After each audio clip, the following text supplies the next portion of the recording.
but some of them do. Sometimes a job comes in and it's like, woo, I'm done in 2 weeks. Like, knocked out that script, let's go. And sometimes it's like, all right, we're in for a ride, especially for a TV series. Psh, baby, that's a ride. Let's go. What do you want our viewers, listeners, because you can watch us or you can just listen. What do you want them to take away knowing about Kristen? And yeah, I think that's my first part of that question. What do you want our audience to take away with them about Kristen? Uh, about me, I'm not sure. I'm You, not. your work, however you want to set that up. Like, I know when I listen to this kind of podcast, like, I mean, hours, but this type of podcast with a guest that does something I'm interested in, or something that I do, or something that I want to do, I always try to have a takeaway about either what they do, how I can follow what they do, how I can support what they do, how I can emulate what they do, or how I can be inspired by what they've done.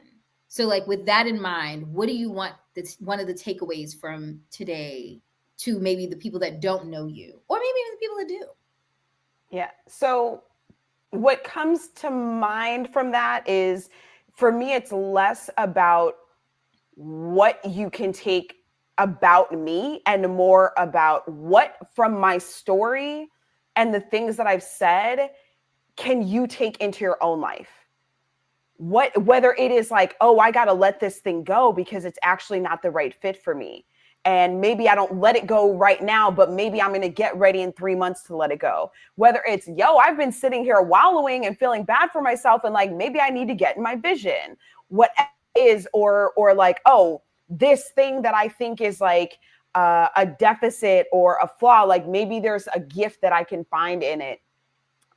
Whatever it is from this story that you can apply to your life to move you forward or move you to a place of more joy or abundance or liberation, that's what I want people to take, because that's what I want to bring. I've been saying this to myself for years. I don't remember exactly where it came from, but it kind of synthesized into this phrase.